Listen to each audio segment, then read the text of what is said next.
The Wernicke's area, situated in the left temporal lobe, plays a crucial role in understanding the meaning of words and sentences. It integrates auditory information and semantic knowledge, allowing individuals to comprehend spoken and written language. The angular gyrus, located in the parietal lobe, is involved in semantic processing and integrating visual, auditory, and somatosensory information. This part of the brain is vital for vocabulary knowledge, including the meanings and nuances of words. Vocabulary knowledge relies on the angular gyrus's role in semantic integration. Without our explicit teaching of Tier 2 and 3 vocabulary words in a text, students would not understand the words they are reading. Now that we understand how Wernicke's area and the angular gyrus collaborate in processing vocabulary, let's explore how this knowledge of the brain can inform our teaching practices to facilitate efficient reading for our students. As teachers, understanding the neural processes underlying language comprehension can guide us in designing instruction that aligns with the natural functioning of the brain. By incorporating strategies that engage Wernicke's area and the angular gyrus, we can optimize the learning experience for our students. Before reading the text, the teacher should select no more than 3 vocabulary words from the text to explicitly teach. These words should be instrumental in students' understanding of the text and should be either a Tier 2 or Tier 3 vocabulary word, preferable a Tier 2. These words can be taught before reading the text or taught at the start of the second read or throughout multiple readings. If there are additional words in the text that are complex, you may quickly define them during your reading of the text. For example, the boy wore a red tunic. A tunic is like a fancy shirt that's longer than regular shirts. The definition should be short and delivered without discussion, so the flow of the story is not interrupted.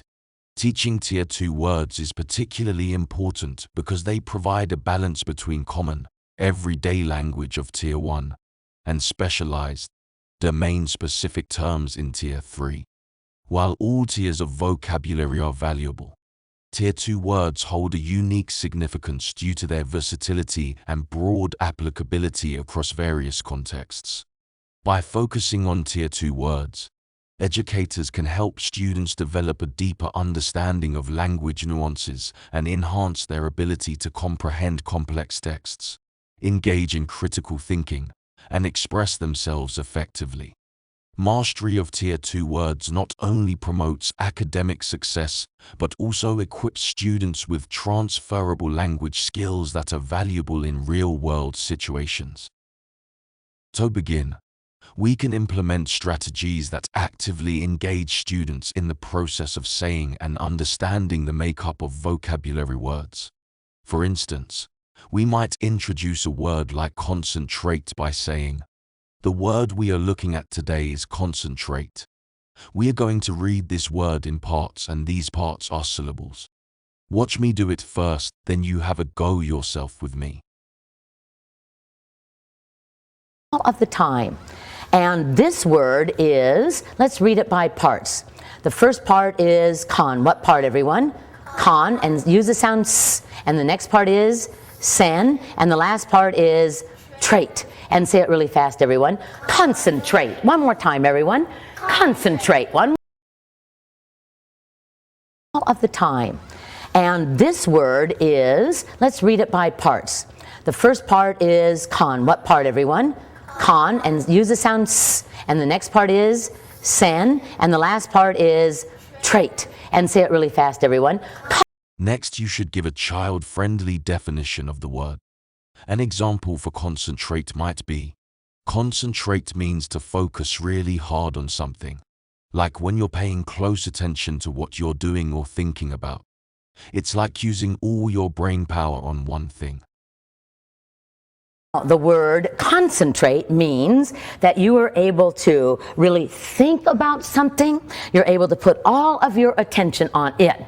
So when I really think about something and put all of my attention on it, I Concentrate. What do I do, everyone? I concentrate. For example, if you were doing your math and you did one problem and then the next problem, and never looked up when someone came in the room, we would say that she knows how to what, everyone?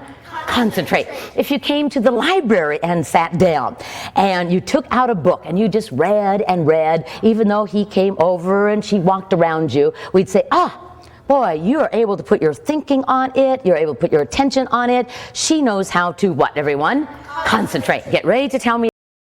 Our brains hold word information in two lexicons. The phonological lexicon stores what we know about the sounds that make up the word.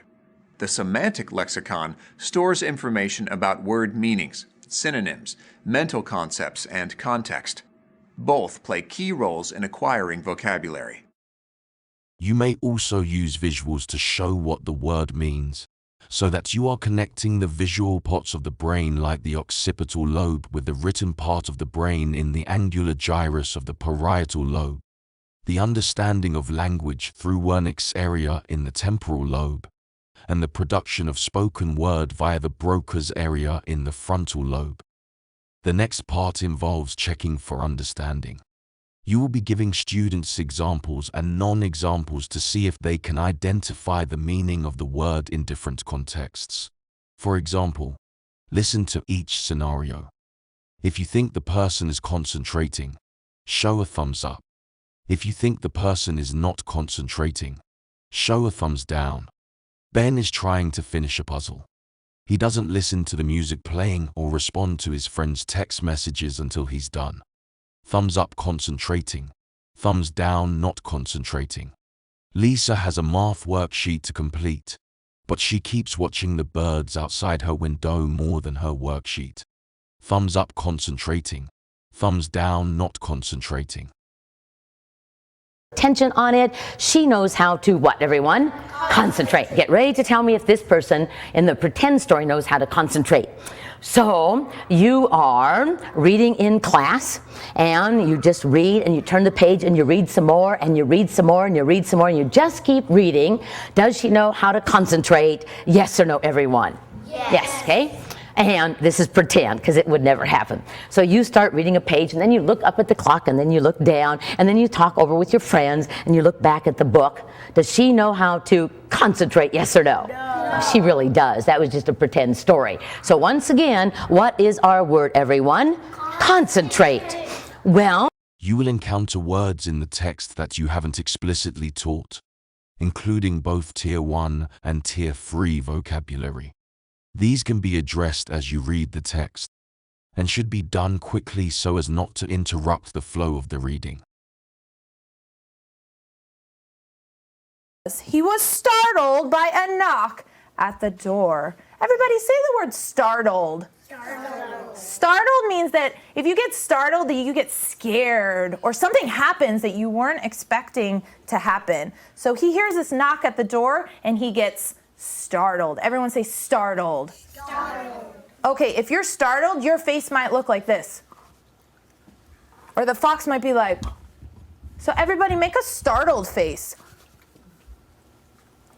Oh my gosh, let's see what's going on. Now it is time for you to think about the elements of vocabulary that you would like to improve your practice in. Look at the list and jot down the areas you need to add to your lessons or areas you would like to improve in.